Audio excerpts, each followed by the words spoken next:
Welcome to Vahagraphy Talk. We're back.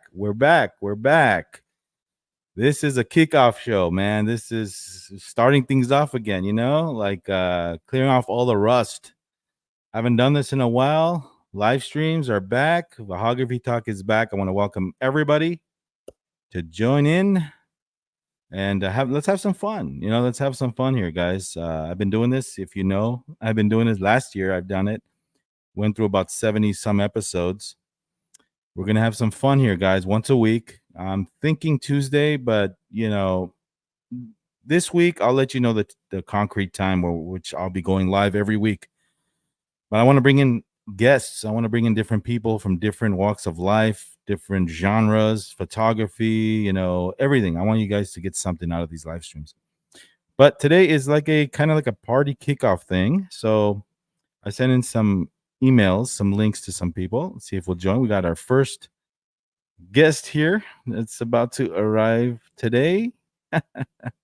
Let's welcome in Mr. Camera Sutra 247. What's up, bro? What's up? Hey, man, I want to talk to you, bro. How are you, man? You're getting into trouble, bro. You're getting into trouble. You're getting into trouble, man. Hey, man, the truth always hurts. Always lives is what I meant. How you doing? How you guys doing out there, Amar? Thank you for joining me and everybody in the chat. I only came on the channel just to show the lighting on my.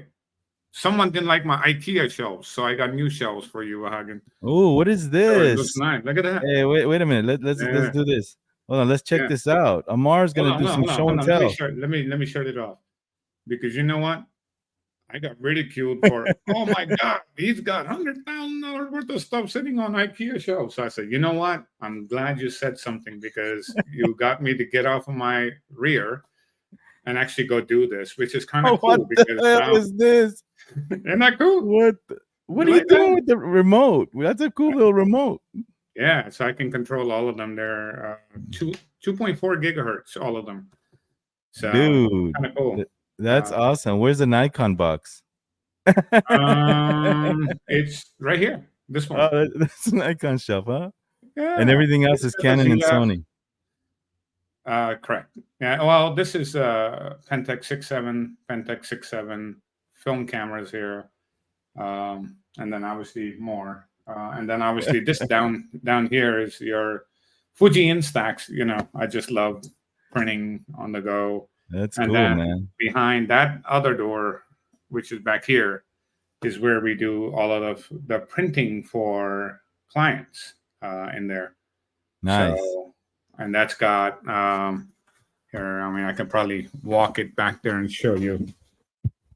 Ooh. You'll get an idea. Well, it's kind of dirty, but it's functional. But you can see you have two massive pro printers there.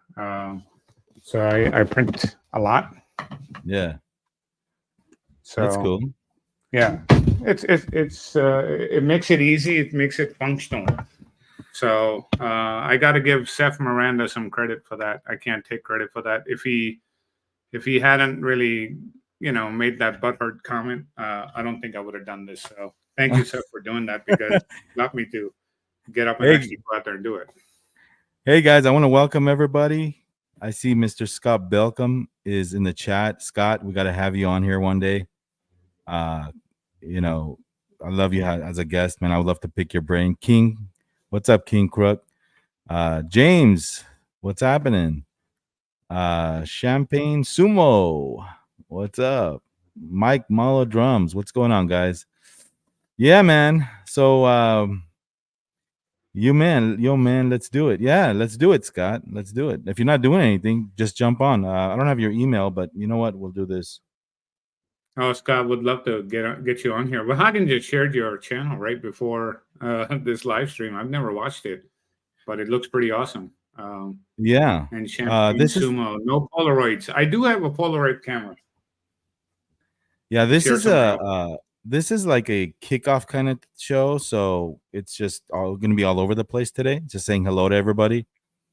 So anybody that has kind of a way to stream, you can click on that link right there and come on and say hello.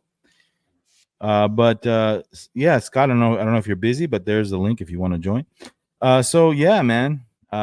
Exciting news. Did you see that new factory that Nikon? It's a factory or office building. Let's see. The one in Tokyo?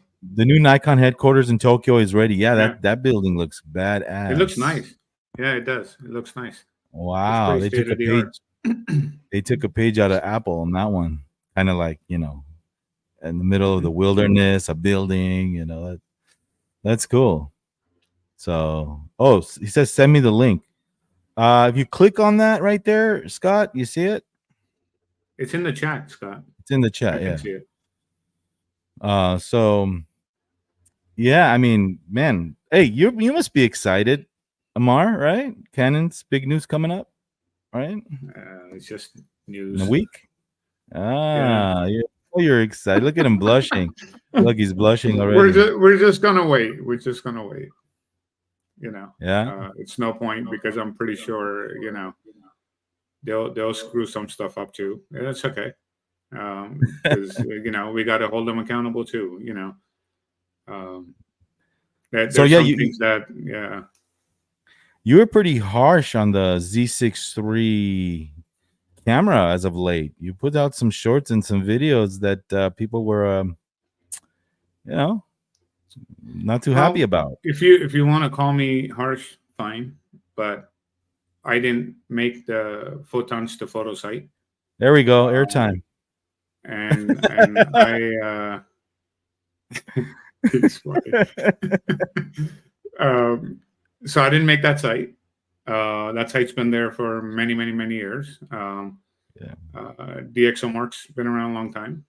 So if you have a problem with what I said in my video, those are the two that you can actually hit on. Contact us and knock yourself out. I just literally conveyed what was written there.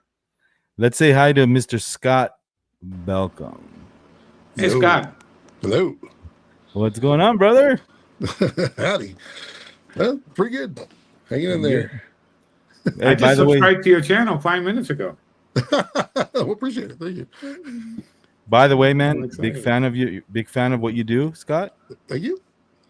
Man, I'm telling you. Remember that comment I made about the talking head video? I do.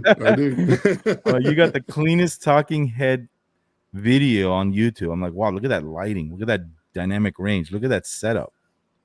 Like Camera Sutra there. You got to love what you do and you got to make every little detail just right. Yeah. A lot of well, I know a lot of people are like, oh, why do you hold on to these old things? Because they have so much emotional value, because it's that's your journey right there, you know, of 35, 40 years. That's something that you cannot buy in a store. And that's what people don't understand. So people don't understand why you're so passionate about a Nikon camera or Canon camera, because they haven't lived that journey with you. So there you go.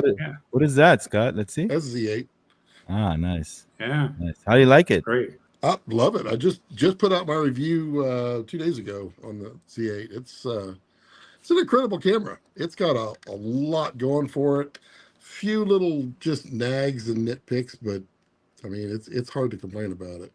Hey man, I recommended that camera, Vahagraphy, over the Z6III. Yeah. For the price that it is right now, you'd be crazy not to buy that Z8. That's a great deal. Yeah. $1,000 more, and you get more DR and more capability and more resolution. Scott, you're in California? I'm in Austin, Texas. Oh, okay. Oh, okay. It says your California office. Looks pretty rad. Austin, Texas. Texan, yep. Huh? All right. Yep. I'm a long, tall Texan. I love that song. Albert's here from New York. That's cool, man. So let me ask you a question, Scott. Yeah, go. How was your interview with CEO Red? Like Casey? Is he your buddy? Fun. It was pure chaos. If you watched any of the behind the scenes when I put out the full resolution, there was so much going into making that happen in like 15 minutes. It was pure chaos, but it was awesome. It was worth every minute of it. The stress that I had for 24 hours, completely worth it. Yeah, he's a cool dude, huh? He's a very nice guy. And it's funny, I ran into him at Cinegear, and he remembered me. So there's that. I got that going for me. So yay for me. That's That's cool. awesome. Anything you want to share about like something we might not know about the merger? Something you might That not you can know share? about the merger. That you can share? Everything that I can say has pretty much been said on the live stream, in that they are working on new stuff, and they're right now trying to figure out how best to keep red and learn from it in Nikon, which was quite cool to hear, because a lot of companies just absorb. They do love and respect Red for what Red has done, and they want to put a little bit of crazy into Nikon, but not too much. So Nikon photo, it's still going to be very corporate, and everything else that Nikon's huge. They're going to put just a little bit of crazy in the video area of Nikon, and back and forth. But they are working on parallel systems right now. They are keeping RF because they're licensed for it, and they're going to they are working on how do they get a Z-mount camera out as fast as possible. That being said, it's still probably going to be from now 15 to 18 months before that's gonna show up. That's cool. Yeah. Thanks for the super chat, Maxim Moir. Where's my 400 nits of vertical lines, 8-stop dynamic range charger for my Z6III? Max, be nice. So I don't know if you know, Scott, Amar was very he made a video that caught some slack. Basically he wants Nikon to do good, and so people are saying you're just hating on Nikon, you're just I mean, can I chime in here and really put it out there, right? Because the community, okay, I'll say it this way. When you buy a product, you're passionate about it, you spent money on it, right? You don't want anyone to say anything that doesn't sound good about the product. I get all that. I'm with you, because I'm the same way. When I buy something, I don't want someone telling me that I bought a piece of junk. But how do I say this tread diplomatically? When you become a fanboy to the next level, you signal something to the brand that says they're doing nothing wrong. And when that happens, they become stagnant. They don't give you what you want. You're frustrated because you're not getting it. The other brands are just surpassing it left, right, and center. And then you're wondering, why isn't Nikon doing this? Oh, maybe it's the marketing. No, it's not. It's you holding them accountable. Hey, I got an issue here. What are you going to do about it, Nikon? Because I'm getting it from 5 other brands. I need you to give it to me for the same price. If not, I got options. So, you can see back here, right? It's like, yeah, it's got Canon gear on there, but it's not only Canon gear on there. You see other stuff in here. Look at it. You see a Nikon in there. You see 2 Sony flagships over there. You see Sony lenses over there. Why is that? Because Canon's not the answer to everything for me. You got to pick the right tool for the job, but you got to be honest with yourself. Seriously, if you don't hold Nikon responsible today, you're always going to have substandard products tomorrow, and no one's to blame for that but the community at that point. That's why you guys don't have a Z500. I went fighting for that Z500 along with Vahagraphy, and I had to end up changing the name of my channel with the amount of hate that it got. Oh God, let's not revisit that, Amar. But you know what I mean. Yeah, hey, by the way, Long Rider, thanks for the super chat, or super thanks, peace. Yeah, I mean, look, so I guess you're not a hater, all right, guys. So let's calm down. I wouldn't be shooting it if I was. Yeah. All right, cool. Right. Cool. There's a ZF sitting right there. Yeah. Yeah. So, man, I one day, Scott, I want to pick your brain, like one-on-one on video production, because like I'm a photographer, but I want to like, up my game in video a little bit. It's a natural evolution. Yeah, so I'm gonna check your stuff out. It looks really cool. I've just been surfing on my phone right now. Photogs that go to video have a much easier time than video that goes to photog. You're already capturing everything. You're just doing one shot. The only difference is just hold it for 10 seconds. I mean, and then you start adding in motion into it. But I mean, it's a natural progression.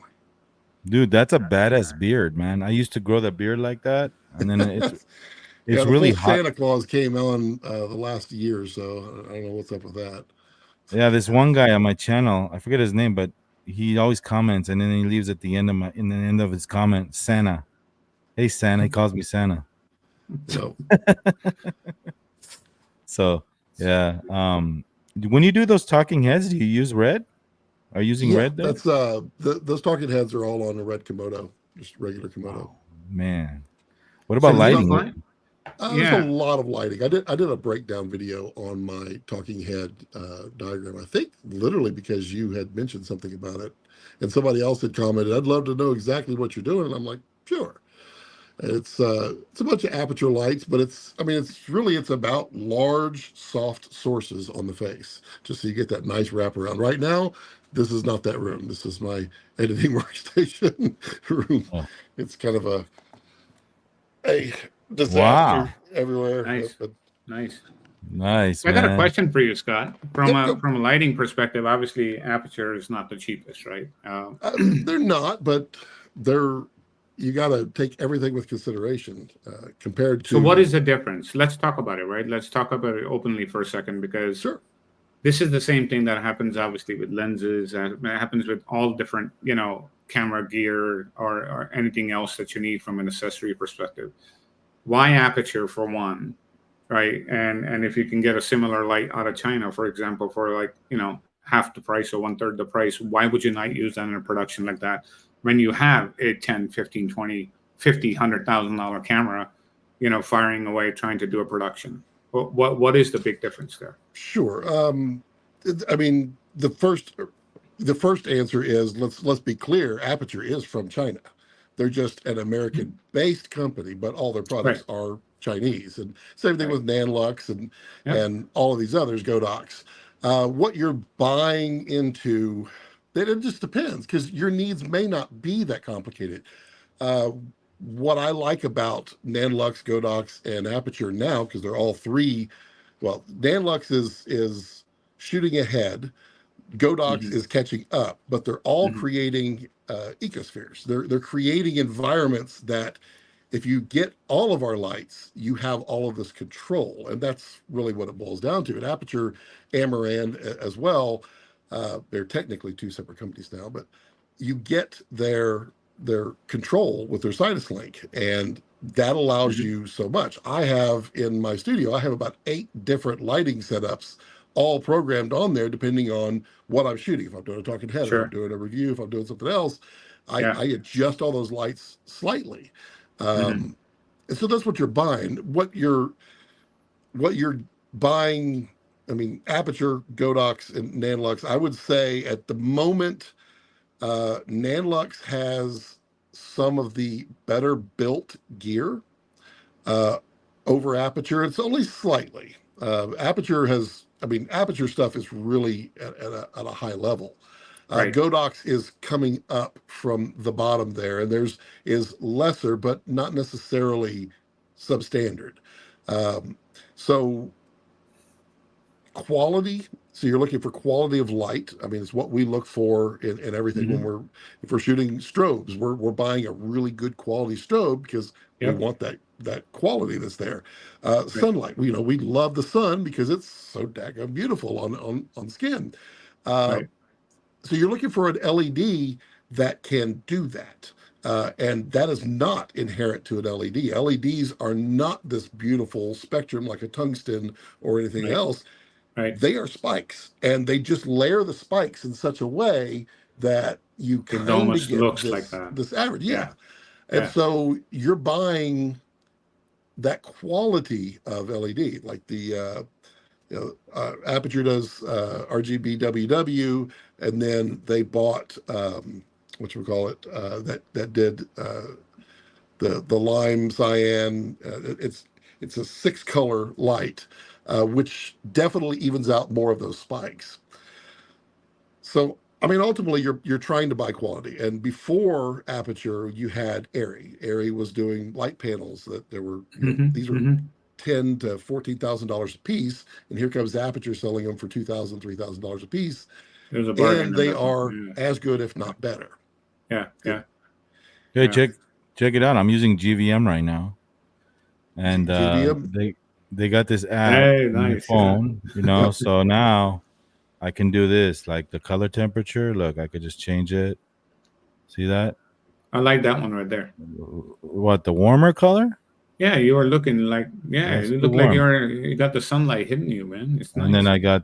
I could brighten it up.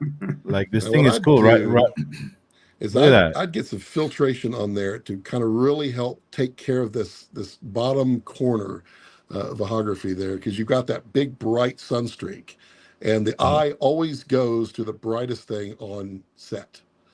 And so I think it's the if back of his screen. I think, Scott, that's what that is. What are you talking about? This? That down, yep, there, right there, yep. Oh, okay. Yep. Yeah, that's the reflection of the window. Yeah, off the floor, which is, Yeah. it's not Oh, a problem. I It's thought you were actually talking the very other side. desirable, but it's so bright, it takes away from your face. And so There you go. the That's a good DP in point. me is going to say, I want to knock that down. Oh, okay. And so I'd put a little filtration there, put a little ND, put a little frost on the window, anything to just kind of take it down just a bit. I mean, this is not lit. Don't judge me. I mean, I've got a bright light right here. Just Oh, no, we know, man. We see your stuff. We see your stuff. You know, no. We know that. Hey, King Crook asked Scott, have you figured out how to color match Z8 and KX? Yeah, pretty close. Pretty close. Is that a Komodo X? Yeah, Komodo X is, I mean, Komodo X has more dynamic range. A good match is closer to Komodo with the Nikon rather than Komodo X. Komodo X has a little more on either sides of the dynamic range spectrum, and it's a little nicer on the skin. The Nikon is very nice. I think they've got some tweaking they need to do with in-log a little bit, but I mean, it's great. I mean, my biggest complaint with the Nikon is the menu system for video, not for photo, because people were commenting is like, oh, we've been dealing with this for years. We're used to it. I'm like, that's fine, but for video, it's a mess. It's tough. Confusing. It's very confusing the way it is. I find it very confusing coming from Canon and Sony. I mean, not that it can't be done. Right. I understand it now. I don't like it. I don't think it's a benefit to the user, but like I explained, it's photographers who are now doing video trying to make the menu system work for both. And really they should do just like Canon did, just a completely separate menu system. Yeah. So I have a question for you. So on the like the ZF, right? It does have the 10-bit 422 and this and that, especially when you connect it to a Ninja V Plus. So I have the Plus. It can shoot RAW and all of that. So capture RAW. When I do N-Log on this monitor, on this thing, what should I be really exposing for? Because I have to end up fooling with it later, because when I look at N-Log on that screen, it's not right. Maybe it needs a firmware update on the Ninja, or maybe I'm doing something wrong. And this is what Red taught us over the years. And in fairness, Red built their entire exposure system and everything around the sensor, not around the look. And that's what we want to focus on, is the sensor can capture so much more than our eyes actually can pick up. So we have, I'm sorry, were you saying something? No, I was agreeing with you. We have the zebra settings for skin tone, which is not exactly right, because skin tone varies all over the place. But what's a good IRE for Nikon N-Log, right? Because it's 95. It's weird. 95 is what you would set your zebra for skin.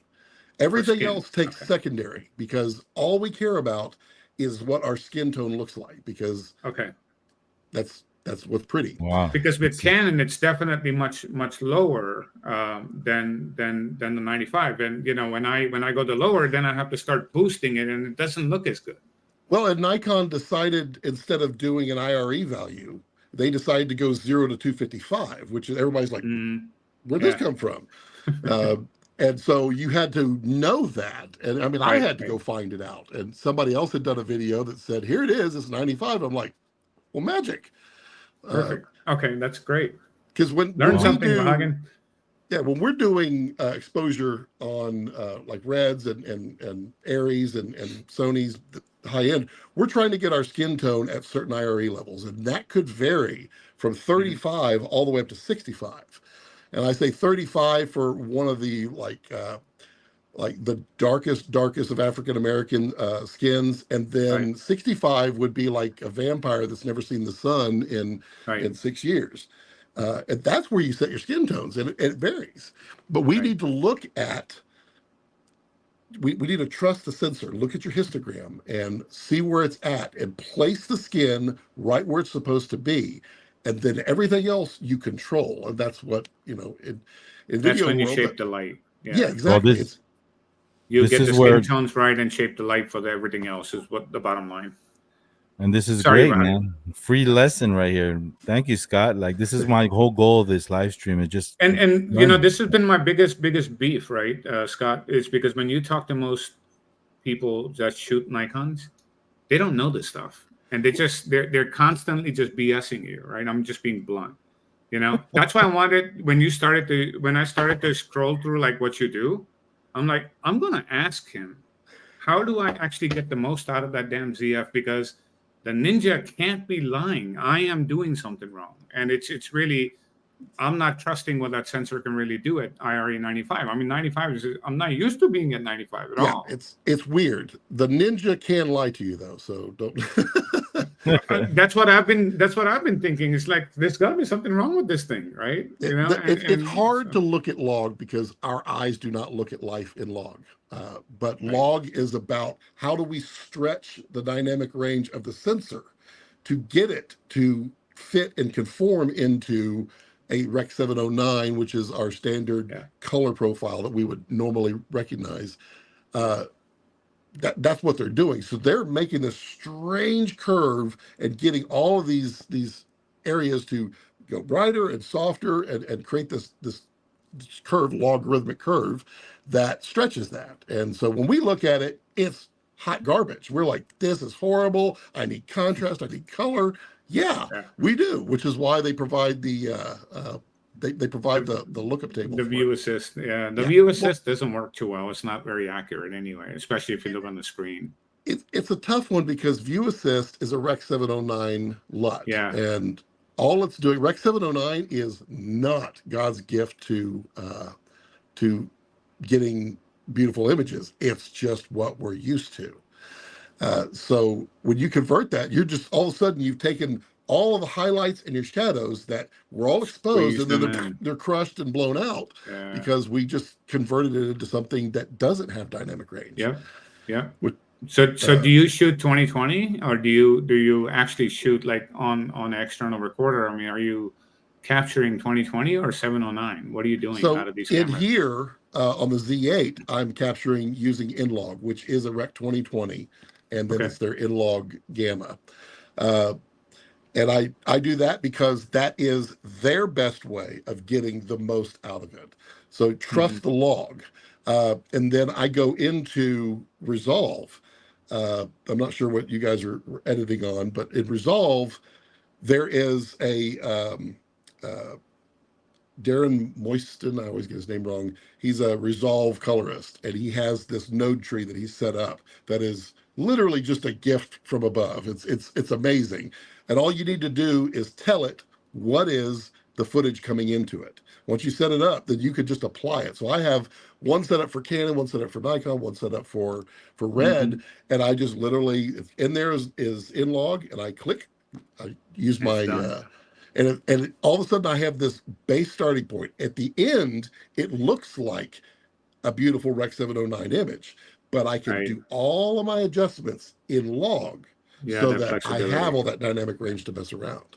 Yeah, yeah. Yeah. Now, so what do you think about like film nitrate and stuff like that? I mean, do you use anything like that? I No. do.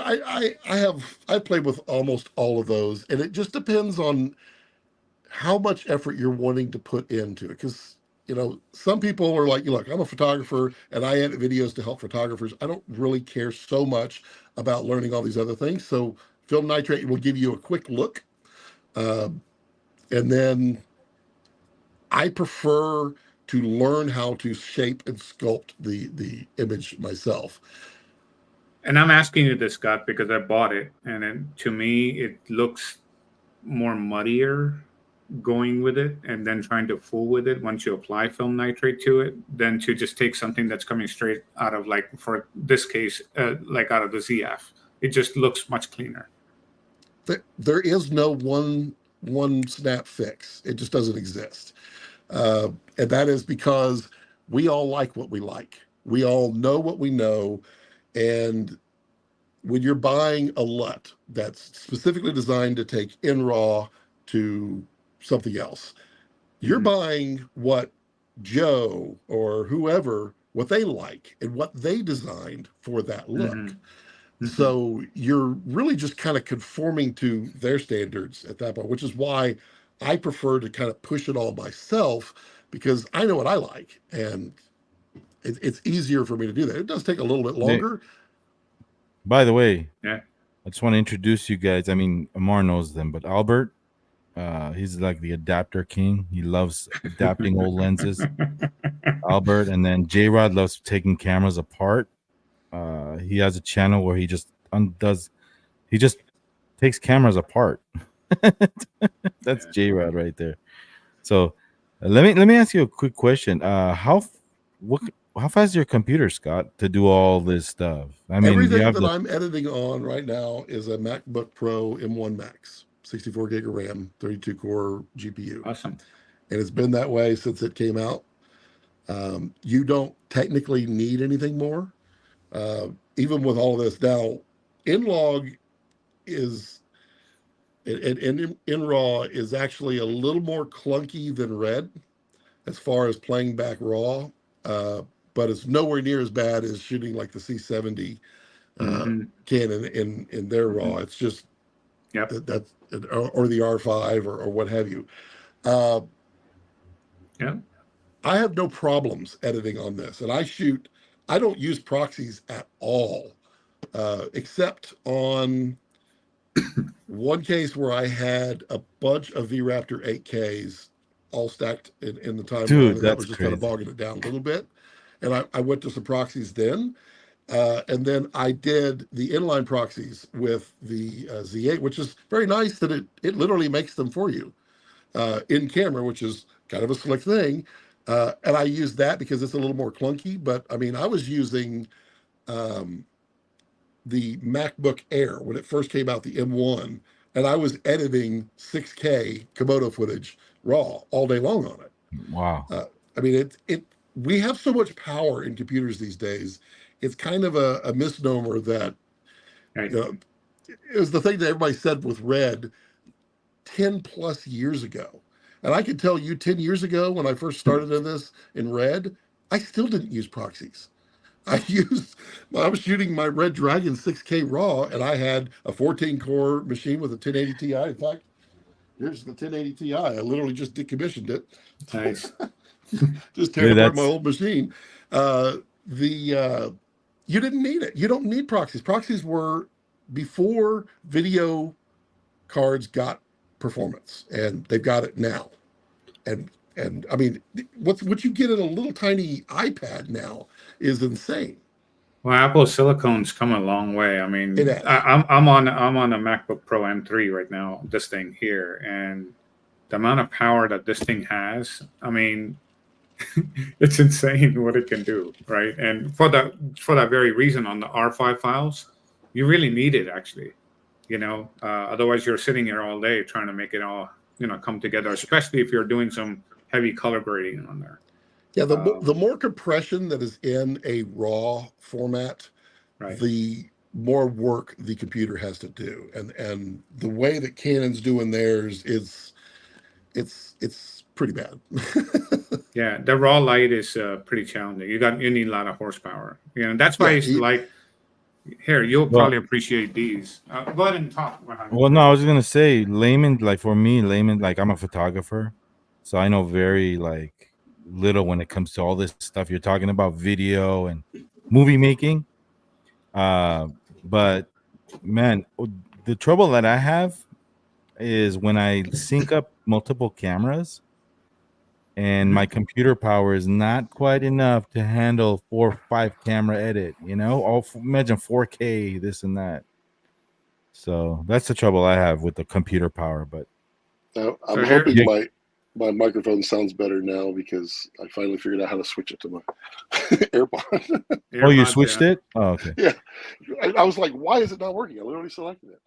So if you remember these are 1DCs. Yep. People ridiculed these cameras. You have 2 of them? Yeah, 2 1DCs. Yeah. Jeez, send me one. I'll buy it off you. Kudo in the back. And yeah. Anyway, so people ridiculed this because it shot MJPEG. And honestly, Scott, when you shoot that 4K out of this thing with the least amount or barely any compression on it, it looks pretty sick. Yeah, how it comes out of here. It is a less aggressive compression scheme, and so it works way better on individual frames than like H.265 or anything like that, because you're stealing frames on either side in order to get your compression optimized. It's none of that long gap and none of that nonsense, right? I mean, it's the real deal all the way through, frame by frame. And I don't know. I mean, I don't know where we're headed, right? I mean, we have this passion to gain all this resolution in video, which is fine. But these compression techniques that they're using today, I honestly think like it's becoming harder and harder to come to the real, what a person really looks like in real life. You know, to bring that realism, you need a lot more skill today than you did in the day. I don't know. Do you agree with that? Compression is a beast. I mean, there are 2 types of compression, and there are compressions that overlap each other, and that is lossy versus lossless. Right. You can make red footage essentially lossless if you don't compress it too much, and then lossy we have to do once we start getting more and more advanced. So when we get to those more advanced compressions and algorithms, we are literally digitally manipulating pixels on our skin, and every little blemish is all of a sudden not quite the same. And it is one of the things that I've always loved about red, is that I could shoot it in a way that I know that this pixel on this pixel right here, I can map it all the way back and get the value of what the sensor picked up. And that is the true value of RAW, which is why I always say there's RAW and then there's NAW. And you know, when Nikon did Tico RAW, they obviously hit a string on red, and ultimately it led to a beautiful orchestra piece. But they were dabbling in that area of, we want a better RAW, we want a compressed RAW that looks better. Right. Now, I really like how it comes out of the ZF once you get it right. And with that 95, I'm going to try it, and I'll make my next video that way. Try it. I mean, be able to see the difference. Yeah, 95, and I have not done. I haven't done various skin pigments and darkness and lightness yet tests with that to find out what that range should be. But 95 is for the Caucasian, probably not my beard, but my skin. So somewhere around there. Yeah. I mean, as long as you're within that range, it's a lot higher than I thought it would be. Yeah. And the other good thing about the ZF and the Z8 and now the Z6III is you get 10-bit color, which really, really helps. Gives you a lot more room to push. Yeah. And Max asked you a question there, Vahagan. Do you know this camera, the Nikon SP? It's from the film days. I've heard of it. Yeah, I haven't used it. It's a legendary camera. This, I believe, it was actually a rangefinder. Oh, was Wait highly a minute. regarded. Which question did you answer, Andre? Oh, here we go. Sorry about that. What's the general consensus of the Z6 III? Scott, have you used it? I have not used it personally, but I have played with some of the footage. Okay. Yeah. I haven't used it, but I think it's a fine camera. I mean, for the money, $2,500. You know, photo For and the money video hybrid. you get 6K raw. Yeah. Same thing as this bigger brother Z8, but in 6K. You get a little less dynamic range, and it can show or it doesn't have to show. That's the beauty of video is, or you know, being a DP is, if you need that extra dynamic range and your camera can't do it, then add a little light in your shadows, pull a little brightness down in your highlights in your room, your set, and then, you know, fit it, make it fit. Yeah. So This is what it looks like, Vahagan. Yeah, I'm looking That's at a it. Nikon nice. SP, and it's about $2,500 at Sammy's. You can pick it up. jeez. So that's why I'm saying a lot of people that shoot Nikon don't really know the history of Nikon. They just shoot it because they get passionate. Max has been shooting for what, 60 years almost now. He actually helped the assistant for Ansel Adams write the actual book and the chemical compositions of film. So you're dealing with someone that's highly regarded in this space. That's why he's asking you these kind of questions, because he would love to have that Nikon make that camera again. And I think if they did, 57 years, if they did make, you know, an SP in a digital body, even if it was $4,000, they won't be able to produce enough of them. They'll sell them all day long. That camera was so highly rated. Let me just answer Andre's question. What I think. Sure. About the Z6 III, because he said, here we go, these guys are horrible at hosting. Okay, sorry man, I'm just trying to get into the swing of things. I haven't done this in a while, but look, if you have a Z6 II, I think it's a great time to upgrade. It's perfect. You get the new processor, obviously you get the better autofocus. If you're wanting a firmware update, well, you're not going to get it. You're going to get a new camera instead. You could probably sell your Z6 IIs for what, $1,200 right now, and that pretty much pay for half of the cost of the new one.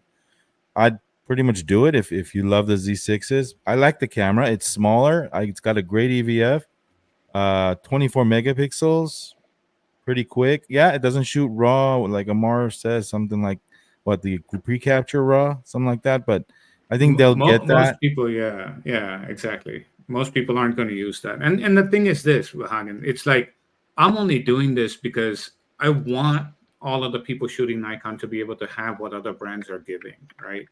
Why not, right? And if not, you know, and if they're okay with it and they're willing to just hang out with the 8-bit, you know, files at 30 frames per second, I have a problem with that. Let me decide if I want to shoot a 14-bit RAW or an 8-bit JPEG. I'm not shooting JPEGs in 2024. That's me. Yeah, but here's the thing, though. JPEGs, I'll do a point and shoot. Well, here's the thing, though. Right. You have to understand how much you're paying for this camera. So some people, they expect everything in a $2,500 package, right? So, well, I mean, that's what I'm saying. This right here for $1,400 shoots 30 that? frames per second, 14-bit RAW.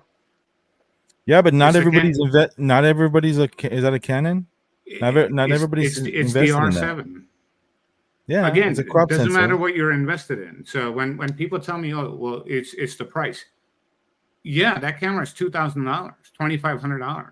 It's not cheap, right? So for $2,500, that's one situation. Now tell me, why does the Z9 not shoot it? Z9 not shoot what? You got two CF Express Type B cards, and not Z9 shoot doesn't what? shoot JPEGs at 30 frames per second. Why does it not do? I mean, why does it only shoot JPEG? 20 frames a second is not enough. I mean, how fast? Obviously do you not, go? because it can go faster than that, but it doesn't shoot. You have to end up shooting JPEGs. Every flagship, including Sony, is giving you the ability to pick RAW or not. The moment you go to the electronic shutter to the highest speed, it moves to a JPEG mode, an 8-bit mode. And the Yeah, but reason why is how many people do you know that shoot 30 frames a second? many of them do. Come on, dude, Why- really? So why do you tried have? it. Okay, What was that, what's Scott? that? I tried it. It was fun. No, we It was try kinda- it, but we don't it's shoot it. I mean, look, But think about it. who's gonna go through all those images, man, after this? Okay, works? so then why do we sit there and brag about pre-capture at 60 and 120 frames per second? Why are we doing that? You see where it goes? I mean, so all I can tell you is this thing does pre-capture at 30 frames per second. Guess what? I hadn't fooled with that pre-capture thing, but when you're shooting that bird and it's sitting there and it's about to take off and it captures that before that, and I got a raw file. I don't have an 8-bit JPEG to deal with.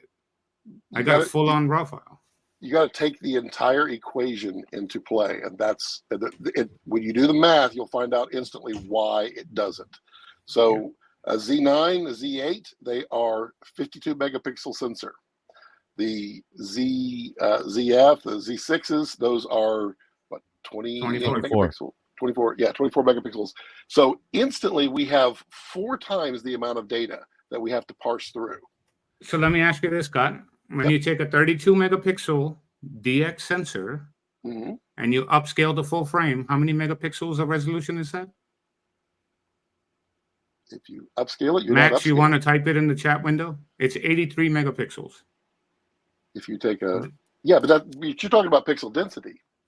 That's not. I am talking about inherent resolution on how much resolution is available, because this is actually cropped. This is a 1.6 crop, and it's got a 32 megapixel sensor in here. Okay, but it's not cropped out of a 35 millimeter sensor size. It is a smaller sensor. Correct. So it's not. So what you're wanting to do. If you look at the inherent resolution, right? If you were to zoom to 100%, you got it. But it's here's the problem. Here's the problem, and I'll give you a perfect example. Red made the Red Dragon 6K for many years. Wonderful, beautiful sensor. Everybody said, we want a full frame or a VistaVision version of it. They said, great, we will scale it to 8K and do that. And they got a yield that was so bad that every single working sensor cost them a Lamborghini, because you get X amount of sensors on a 14-inch wafer, whatever size it is. You get X number of sensors on there. Their yield was 1 every wafer. So you can't just scale a design and expect it to be, which is why you don't find 83 megapixel full frame sensors, because they could do a Super 35 version or a DSLR or APS-C. That's right. So that's why we're talking about pixel density. So when you are talking about pixel density and you're talking about the micron levels of these things, right? When you get down to the microns, this is at about 4, right? At 32 million pixels in a 1.6 crop, right? 22 by, whatever the size of the sensor is, not 24 by 36, right? But when you take that and you actually start looking at the pixel density of your 45, 50, 61 megapixel sensors, right? And putting those things actually in crop mode, you already are in a losing fashion already. This has been my argument that most Nikonians don't understand. I mean, I know Vahagen does. A DX camera has its own place. When you're talking about bird and wildlife, I'm sorry, but you know what, Nikon? You're screwing your people by not giving them a Z500 and R7 equivalent camera. And putting a Z9 in crop mode, it is not the same thing at all. It is not. You're correct. That's 100% correct. And that is what we say is reach. A cropped sensor gives us reach. So I'm shooting with a V-Raptor, makes a VistaVision version, and they make a Super 35 version. And they're both 8K, but the Super 35 gives you reach because it has way denser pixels, and you can then take effectively, even though it's not accurate, 100 millimeter and turn it into a 150 or 160. Sure. But the other big advantage of that is your starting point of that file. Now all of a sudden you don't have to sit there and take a 19 megapixel file now out of a Z9, for example, versus something that might be a 24 megapixel already cropped in at 1.5. The starting point is far more superior. So the image quality at the end of the day is going to be definitely better. When you crop into let's say if you're going to crop into APS-C into a full frame sensor, they are not reading the entire sensor. They're only actually reading. And so on a sensor, they're reading top down in lines, and they can process X number of lines per bazillionth of a second. But when you cut that down, you can make it as wide as you want. It can read that line. But when you APS-C it, you're cutting down. So now you get less rolling shutter on video. You're going to get a faster grab on that as well. For that's why you're correct. For video, it's huge advantage, right? But for stills, it's a major penalty, right? I mean, if you work, you can pick up like a D500, for example. It's going to have more superior image quality than a Z9. Same thing shot side by side. It just will. Well, but you could take it to the extreme. Take a Samsung Galaxy S24 Ultra Plus 47, whatever it is. It's a 50 megapixel, tiny little sensor. And guess what? It's not going to look anything close to even an APS-C or a 35 millimeter sensor because it's too dense. Hey, by the way, service announcement for the channel. I borrowed I picked these guys up. I have an extra copy of this lens. If you guys want, anybody in the channel that is interested in buying it, it's for sale. Mint condition, 85 1.2S. My friend needed some cash, and he offered me a price. I picked it up, but I have 2 copies. I don't need one. So this is for sale. Anybody that wants it, I think he like $2,000 shipped. Let me know. That's a good price, right? $2,800 lens. And I also picked up 1 second. Hold on. Did you buy something else now? No. I bought my friend's. Because every time I talk to him, he's like, "Where are you? I'm driving to get something." A brand new Z9.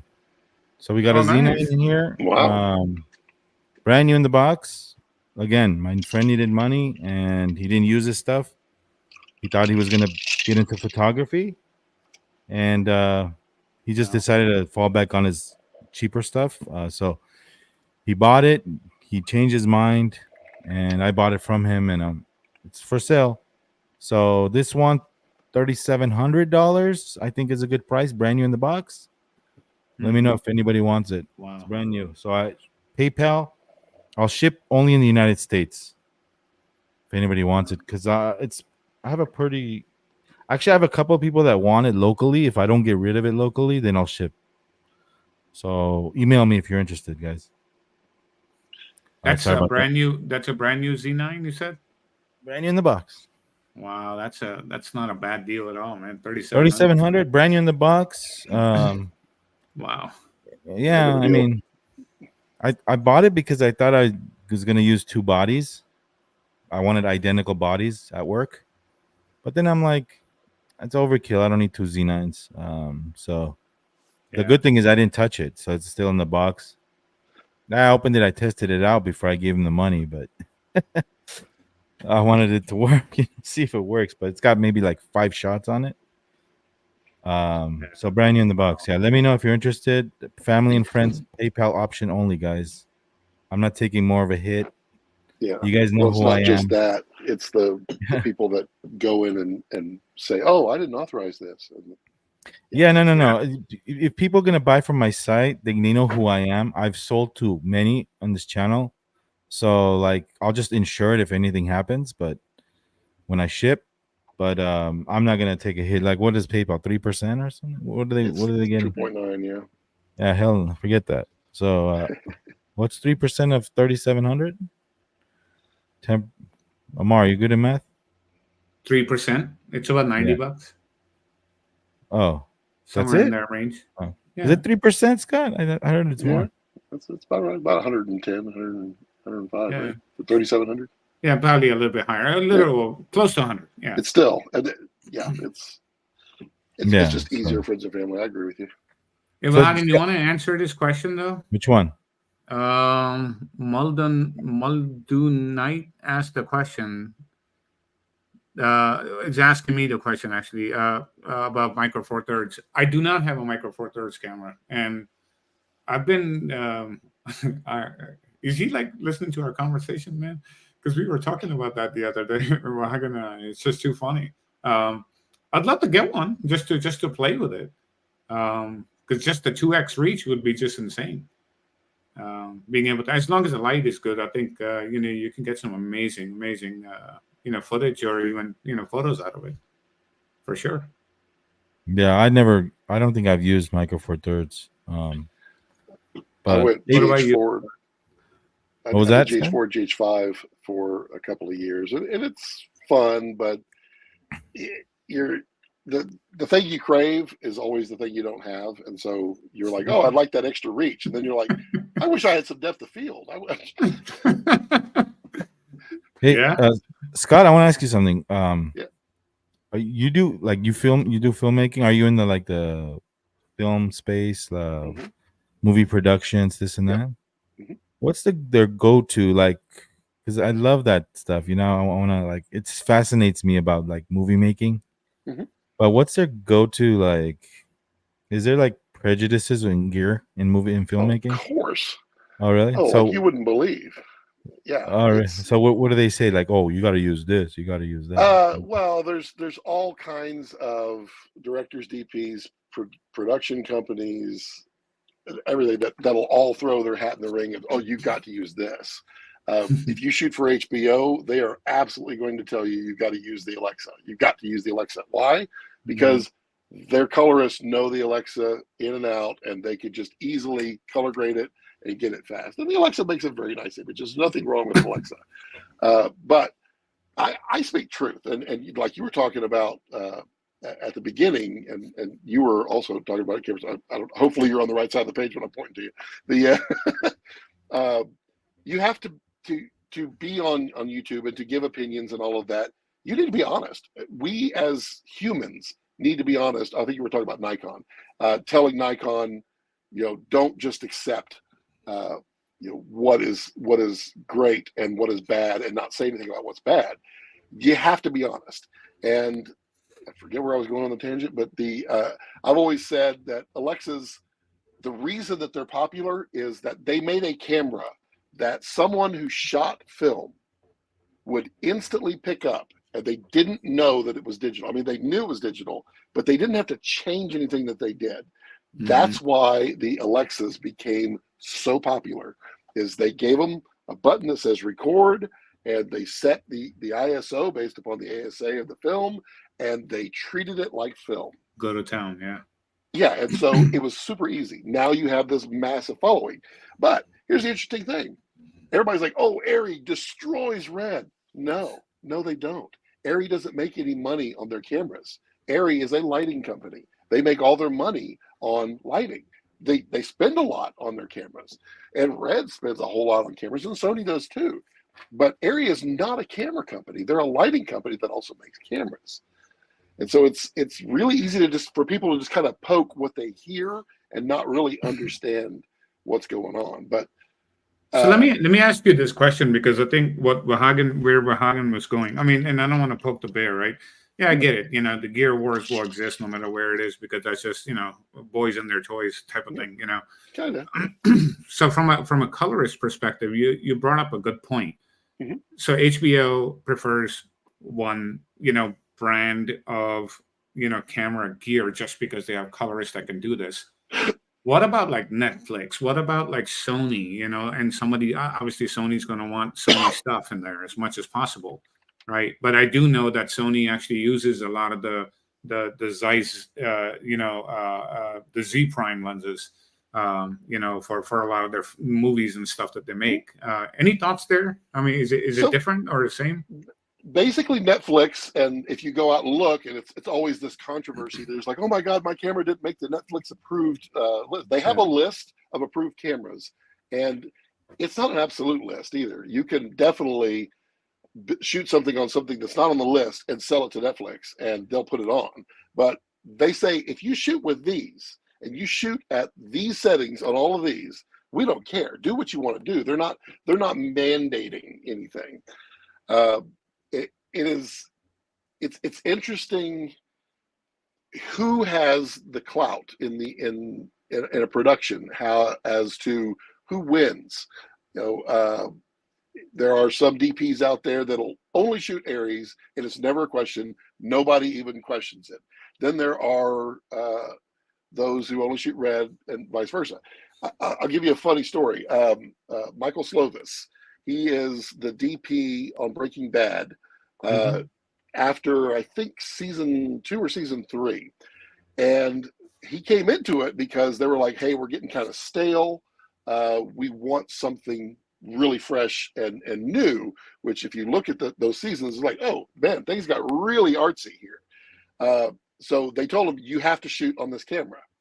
And he's like, I don't want to shoot on that camera. And they're like, you have to shoot on that camera. So he said, fine. And so all of the looks, he baked it into the camera. So when you throw, they call it tobacco filter, when you get all of the shots of Mexico and it's always golden, you're like, what the heck? He baked it in camera. He wouldn't let them put it in post because he wanted to maintain the control. That's a DP that knows what he wants. And it's that kind of thing.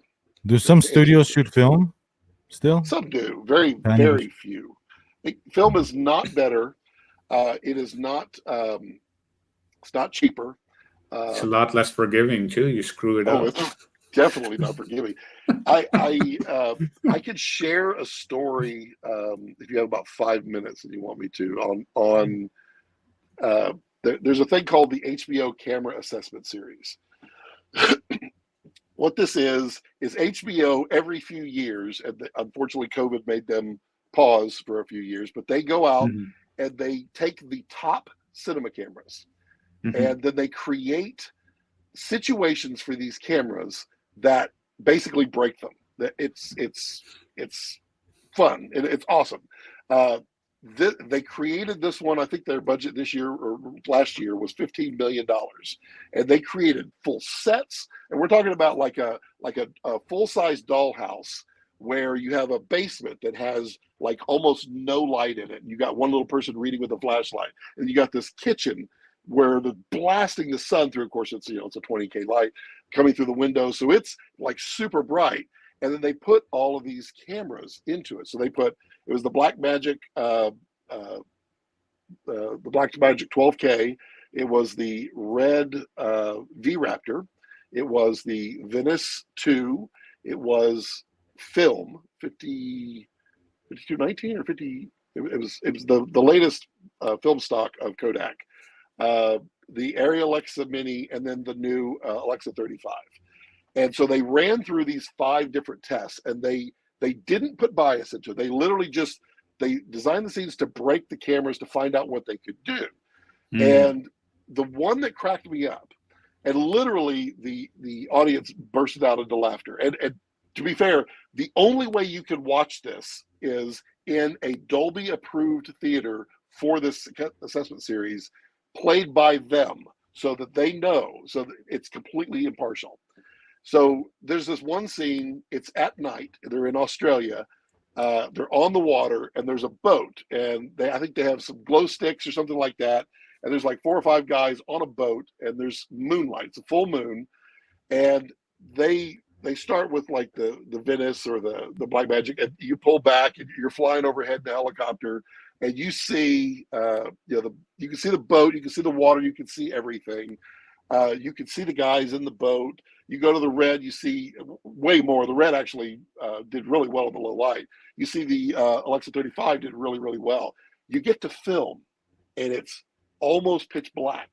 And there's like 3 little dots of light and the moon. And that's all you can see because it doesn't have the latitude. There's no dynamic range in this film like they used to think there was. Yeah, but I love the look. Oh, it's a neat look. But you could do that with DaVinci Resolve now. Yeah, but the real look, I mean, you actually see the jitter of the film. Like, you know what I mean? Like, you can add that in. I don't know. I'd be willing to bet I could throw some colorists and do a test, and I bet you many people will be fooled as to which was film and which was not. Really? Okay. I gotta. I look hear up you on- because I love it. I love film. It's what I grew up in.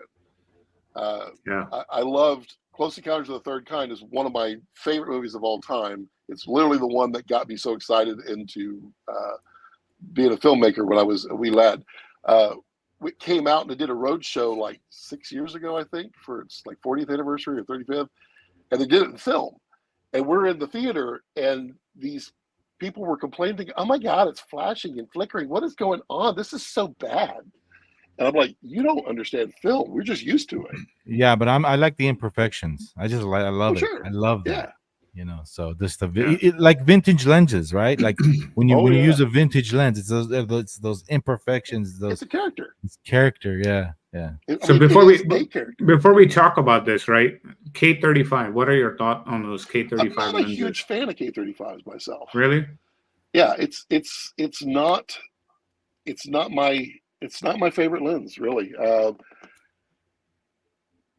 And it's funny because I'm literally testing. Module 8 makes these lens tuners, and they have one for K35. And when I was playing with these three last year, when they were first creating them, I was like, okay, this is my favorite. This is my second favorite. And this one I don't really care for at all. And then he told me the one I didn't care for, K35. I was like, I don't like that look. I don't know. And you know what's funny, Scott? The K35 look was kind of unique, which was fine. But Canon at that time had made certain FD lenses, which were the non-K35 versions of on the FD side. Yep. I have 3 of them over there, like the 35 f2 concave. Everyone and the brother wants one, the non-K35 because of the look. Mm-hmm. So now it's like the price has gone through the roof. So I was just curious to see, like in the film world, what is that like? Sorry, Vahagan, you were trying to put up that comment that someone's I was making just about the saying, like, Z6III. I haven't heard any freezing issues. Yeah, I haven't either. No freezing issues. But Probably just a card issue. It probably just needs to get a faster card. Scott, have you had any overheating on the Z8 at all? Oh yeah. Oh, I've you broke have? that thing many times. Okay. But Really? I purposely did. I tried to find out the limits, and so I did some in studio overheating tests, and I did outside overheating tests. And basically, outside in the sun, I get to overheat at 8K 60 frames per second in RAW at 22 minutes, and it shuts down. So you didn't do like what they did to Canon and Nikon. I mean, Canon and Sony. Put it on top of the car in the desert. Put it in the microwave. Did you see that? Like Potato Jet and these guys. They put like Canon cameras and Sony cameras in the oven and stuff. Yeah, I literally shoot the way I shoot, and that's the way I explain it to people. It's like, I don't want to pretend here's if you shoot in the Sahara Desert in the middle of the day, you get exactly 7 seconds. No, it's irrelevant because no one else is going to do that shot. You just did it. That's right. That's right. I'd love to one day just be behind the scenes of like film, actual like production. I just think it's watch him, right? wild. Yeah, it would just be cool just to watch him, right? Just to hold the wires or hold the light or do something. It's cool. Man. It's wild. How does one get into this industry, Scott? Like, start at the bottom. I mean, be willing to do anything and then do it. What would that be? Well, PA. I mean, if you know nothing, then you want to get in there as a PA, and you're going to get paid crap, and you're going to shuttle around drinks and snacks for people. You're going to go grab this one thing because so-and-so forgot the lens cap. You're going to walk talent from here to there, but you probably won't on your first PA gig. And get the coffee and all that, yeah. Yeah, you're going to be working 14, 15 hours. You're going to get paid $250 to $300.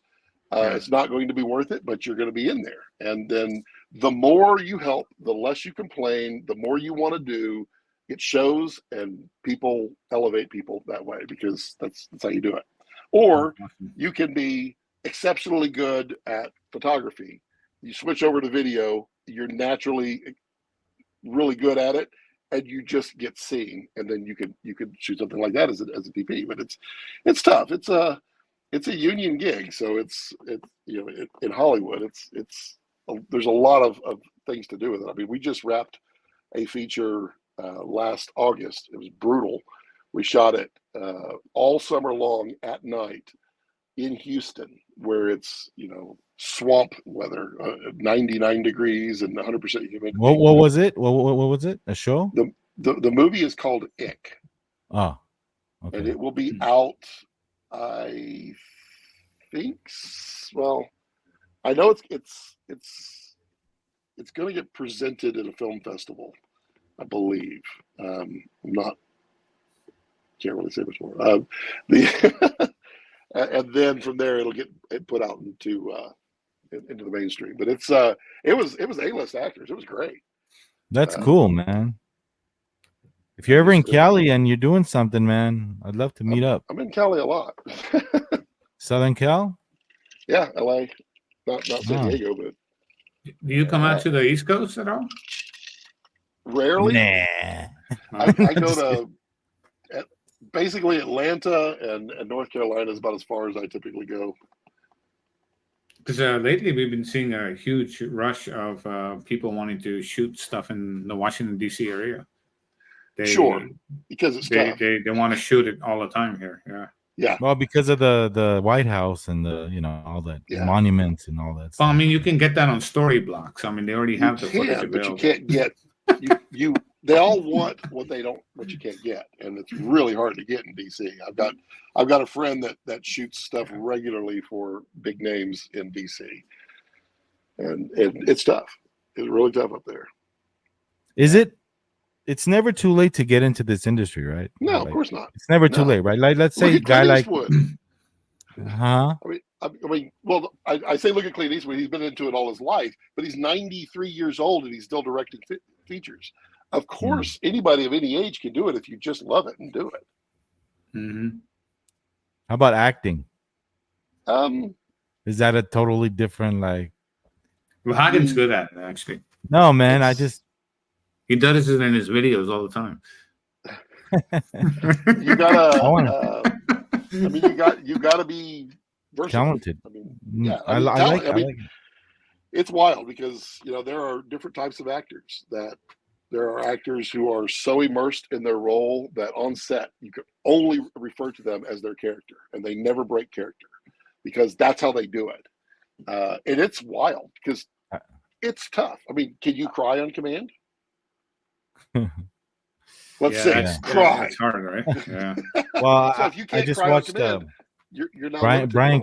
I just watched Bryan Cranston, Breaking Bad. Him and his Jesse, I think Jesse, and they were doing this pawn shop skit. Have you seen that? Yeah. The pawn shop. Yep. Man, that's good acting, man. They're both exceptionally good actors. They really are. It's so awesome, man. I mean, I've got a friend. I've used him in a couple of shorts that you can literally tell him to cry, and in 10 seconds, tears will fall out of his eyes. And I'm like, dude, how do you do that? He goes, I can't tell you. Yeah. I'm like, oh, dang. Yeah. Scott, I'll ask you one last question because I'm going to have to jump in a second. But I wanted to ask you this. Musicals. Mm-hmm. When you guys actually do musical type productions, are they more complicated to do than shooting like a feature film? Not really. They're about the same. The only difference is you're playing back, and so you have one extra thing that has to be right. So what I'm doing, if I've got two actors and they just need to hit their marks, and their dialogue needs to be within 3 seconds, then as long as they're 2.5 to 3 seconds, it's fine. But if you are doing a musical, you're doing things to the beat. You've got everything else that's happening on a set has to now happen to a beat. Then that's the only added problem. Typically they're a little easier because they don't necessarily try to push the limits. I mean, if you think about it, a music video from 30, 40 years ago and then up to 20 years ago, they were basically feature movies in just 3.5 minutes. And they shoot those in 1 or 2 days. So when we're shooting a feature, we shot 48 days. So that movie that you did where you were working on. You're actually you're the filmmaker. You're the cameraman. I was not. I was several things. I was DIT, which is basically I handle all the footage, and I did a quick grade on it and handed it to the onset editor. And then I was also BTS, and then I did all the interviews of the actors for social media and such. And then it's also my acting debut. Your what? My acting debut. You acted? I did. No way. Briefly, I am now SAG eligible. So wait a minute. So let me get. So if you need, you have to be SAG. You have to be in SAG to act. Is that? You do not have to be in SAG to act. If the production is willing to pay the penalty. So basically, if you're a SAG actor, you're eligible for a SAG picture, and they just have to pay you the SAG rates and anything negotiated. If you're not SAG eligible on a SAG picture, then you have to pay the SAG eligibility penalty.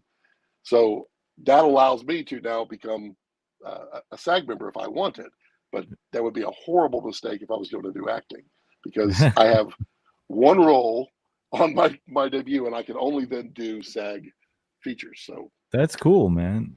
Is that penalty a lot of money? No, it's not that much. It's like $400, $430. Oh, okay. But you know, they got to pay you an acting wage, and then they have to pay you the penalty. So it could cost them money for just something that they need. Can anybody become a SAG member? Anybody can become a SAG member, yes, if they do a single gig on a SAG shoot. Then they can. So what most people tend to do is they try to be background and extras as much as possible, and then get a few speaking roles. If you are featured, if you're close up, or you have a speaking role, you then must be considered a SAG player for that day. So all these people that are doing background and all of this, they're building up their background. They're building up their Yeah, that's cool. They're wow, I can't think of everything, but their range, their abilities, and they're showing you, because once they become SAG, then they can only work on SAG productions. And now you have to be a SAG member to be the cameraman too? No, that's a different union. Okay. That's IATSE.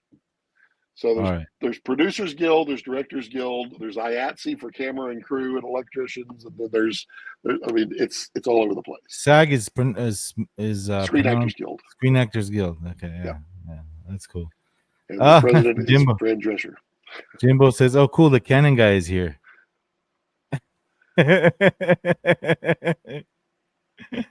Moldenite had a quick question there. Yep. How does one become an extra in the movie? There are talent agencies that literally feature that. You can search for them. You go in, just give them a headshot, give them your stats, and they will make you available. And you get hired. You might get paid $150, $200 for that day, just become an extra in the background. But they're looking for, I need a Santa Claus looking dude to walk around in the background holding a sack. And so they go through here's 6 Santa Clauses, choose one, and they choose one. I'd love to be involved in that. But hey, next time you're in LA, man, let's have a drink, or let's go to lunch. Absolutely. Or something. Yeah. You like that Hollywood scene? That it's fun. It's not so fun right now because all of my friends and colleagues are not working and losing everything. Oh, it's still going on? Oh yeah. It's going on for sure. Oh. And it's not going to end anytime soon, and it's sad. Well, yeah, me and Amar were having this. Was it with Amar? I was having a conversation with somebody about the new. Oh yeah, it was with Amar, where somebody actually made a song for my channel, and it sounded so good. I'm like, hey, did you actually record this? Is this you singing? No. He's like, it's AI, right? I'm like, wow, this thing just sounds like so awesome. Go to udio.com, udio.com. It's AI. It's free. Just type in exactly what you want, and it'll make you a song in like a minute. It's Yeah, but scary. what I'm trying to say is it sucks for the musicians, you know. It I mean, does. this It kind of does. stuff. I mean, wow. I don't Well, know I where mean, we're it's headed. I think the it's big thing it's that's going to happen, though, guys, is being a musician as well. I think me too. there's going to be a time when the cost of these tickets to go watch live musicians is going to go through the roof, because you won't know what is real, and if you really want to see someone really performing, you're going to have to pay through your nose for that. I think that's where it's going to go. But you're right. But in the short term, you could pump out a song within hours, right? Without Yeah, but actually. Yeah. you, like you said, you can't perform it, so who cares? Well, you You're not. can. Yeah. Because right now they don't know how to do the intellectual property on AI yet, because Oh, it's a you mess. didn't create it. It It's did. a mess. It's a It is a mess. mess. My problem with the whole thing, and everybody's like, "Oh my God, we're all going to lose our jobs." AI is not taking my job anytime soon in many, many years. And the silly thing about it is they're focusing on the wrong things. Yeah. AI right now could literally be doing the jobs that nobody really wants to do, like rotoscoping. It sucks. You're just literally cutting out every single frame a person on there. AI can absolutely do that, but they've got AI focusing on being the director and being the DP and doing all these things. Stop it. Go do the things that allow you and me to go and create a feature. And the one scene that we can't do because we don't have the budget or whatever, let's let AI do that instead of trying to Yeah. do the whole movie. Generate the actors. Like, what the hell is that, Yeah, that's man? stuff. What the And hell let's is be that? honest, when you go see a movie, you're going to see that movie for several things: the story and the actors, because you have, whether you like it or not, you have a connection to the actor, actress that's in there. You have a connection to the character. If you take that away, why would you want to go see the movie? What connection do you have to an AI generated nothing? Mhm. Yeah, that's yeah. Even with photography now, wedding photography, samples are AI generated. I'm like, dude, you're not a real wedding photographer. What are you doing? You Right, know, right. like, what are you doing? So yeah, that's cool. So I'm gonna put the link in the description of both you guys' channels. I want you guys to check out Scott Balkum's channel. Amazing dude. Like the first time I heard you spoke, I was like, this guy knows what he's saying, and about the red whole thing. And then also Camera Sutra. He's been around, photographer for how many years? How long you been? Stop counting after a while. No, but seriously, Scott, you've been, I've asked this question. I think Vahagan's heard me a few times ask these questions about video with Nikon, and most people they're making stuff up. They don't know. I mean, And I'm glad that you were here today, and you got a fan, man. We'll get to I appreciate that. I always tell right. people you can learn at least one thing from every single person you meet, including don't learn that from this person. Yeah. You can tell when people are making stuff up, and there's no real place for that. It doesn't help. No, but I really appreciate it. Thank you. Yeah, no, definitely. I'll put both the links in the description. And also, if you want to contact me about those cameras or anything in general, vahagraphy@yahoo.com is my email. Yeah, this was just kind of like getting started, getting my feet wet again with the live streaming.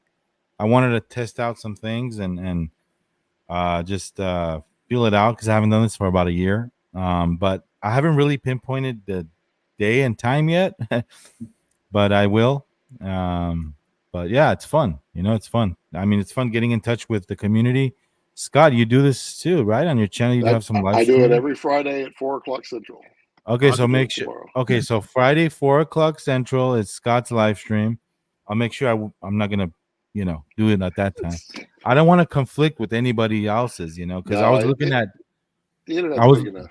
I was looking at like other people's live streams. Okay, this guy is this time. This guy is this time. Henry Hudson at Tuesday. You got Gray's at Friday morning. You got like everybody has a slot. So it's on your afternoon drive time home. how long is your light? I have an idea though, Hagen. I'd go up to 8 hours. Can you make a post for the camera and the lens, and then maybe we can just share it on our community tabs on the channels for you? Yeah. I have so many Nikon people on mine too. I mean, they can definitely see it. Yeah, no, $3,700 for that. I'm looking at it. no, I have a guy that was locally, you know, because I'd rather sell it locally if I don't have to ship it and stuff. But if the guy doesn't take it, yeah, I'll ship it. But I think he's gonna buy the camera. That's a pretty good price. I mean, you know, Pretty good price. 50. You know, if you want, I mean, yeah, you're not gonna get the receipt and the warranty. So what? You know what I mean? Like, you'll be fine. I don't know if you can register when you use it. I don't know how that works, but it's fine. It's got 0 shots. So, yeah. Scott, how many cameras do you have? Do you own your stuff? Well, what do you consider a camera? Like video, like, I don't know, boxes. Boxes. I have 3 Reds. I have 2 Canons. I have 2 Nikons. I have a couple of DJIs, a few here and there. That's cool. That is cool. Nice. So one last question before we wrap it up. So you're the red thing is done. It's all done. Yeah, it's done. I thought it was done. Is there any changes? Is there any changes that they've made that you know of, like drastic changes? Nikon? No, not anything drastic, and they're doing that on purpose because they don't want. I mean, if Nikon were to go in there and say, "Hey, we're going to be Nikon," then all the talent at Red would get scared and leave, and they don't want that because they literally want everybody to do it. So that's why they're saying Red is going to continue to kind of be Red. There's going to be a little bit of oversight from Nikon, but you know, Keiji's actually kind of the right guy to do it. He's kind of a fun guy. And so I think he's got the right amount of crazy to have some fun with Red. I was surprised at the sale price. I'm like, that's it? Well, yeah, there's a lot to that. What can I say? Not everything of Red's was in the sale. Ah, okay. So you have to think of like the studios. The studios was not in the sale. That's a lot. And it turns out Red was actually a very good real estate company. So there's a lot there that wasn't part of the sale because Jared and Jim and there are parts there that they like and that they wanted to stay in. And Jared is very much into the studio. He loves it. That's cool. No, he's definitely producing and doing other things right now, and it's going to be fun to watch. Yeah, no, definitely. We'll see what happens. We'll see what this means for Nikon though with their hybrid stuff. Yeah, it'll be fun the first time because it'll be interesting to see the Nikon folks look at a new Red collab and say, "What? Why?" And it would be fun to see the Red folks look at it and go, well, "Why?" And in the end, I can tell you right now, and you both can say the exact same thing. They're not going to make a camera that's less. Everything is going to be above what it is now. It's going to be better. So it's hard to complain. So do you really see some of that Red DNA coming into Nikon, or do you think they're going to be kind of careful how they do it? Well, think about this. There's not another global shutter 18 stop dynamic range larger than full frame sensor on the market. Yep. Sony, who makes Nikon sensors, well, they produce them for them, and there's only like 3 manufacturers of sensors, so Red doesn't like literally create their own, but they design their own. Right. Sony, who's got how many thousands of sensor designs? Canon, how many thousands of sensor designs do they have?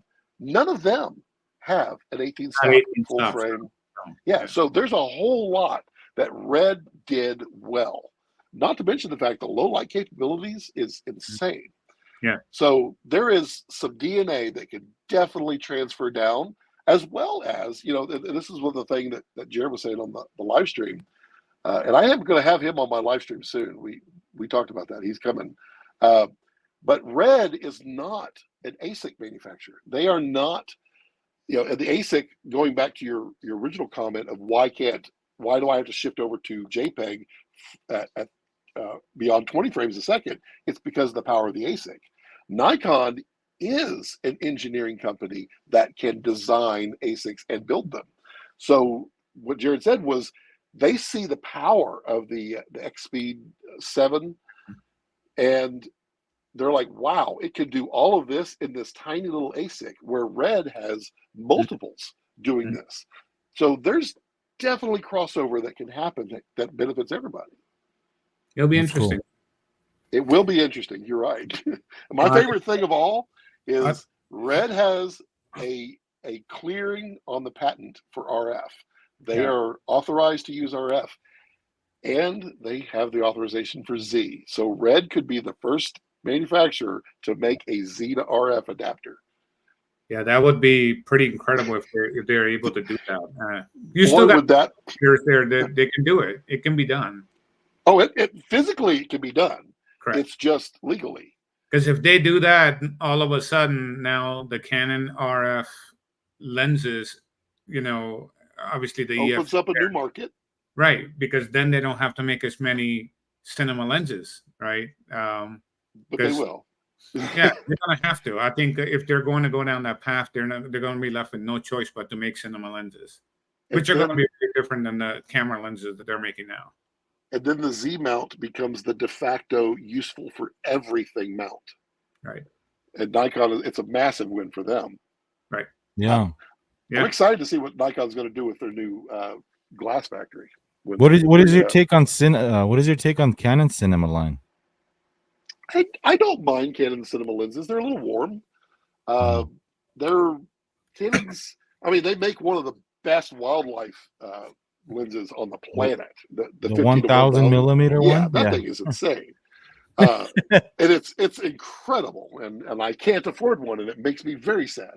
But I mean, they have their cinema zooms are quite nice. Their primes are okay. I just think there's so much more out there now than just Canon. Now, that being said, Canon stills glass, like what they're doing with telephotos, is insane. The 100 to 500 that I have, oh my God, it's incredible. You put a 2X on it, you're at 1,000, sharp as a tack on Super 35 8K V-Raptor. Incredible. Yeah. They have the 200 to 800, and all these lenses are less than $3,000. Right. That's insane. And that's what I hope Nikon jumps on and starts, really kicking it up, because Nikon glass has always been gorgeous. Always. It's just been, does it fit? Yeah, definitely.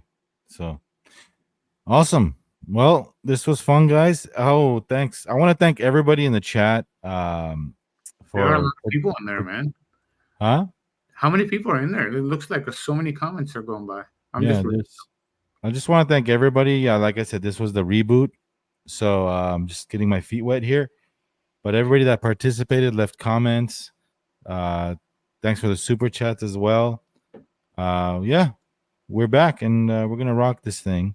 I want to thank Scott Balkum for taking some time, coming in here and sharing some info. I definitely learned some stuff, and this is what it's all about. And also, I want to thank Camera Sutra Amar.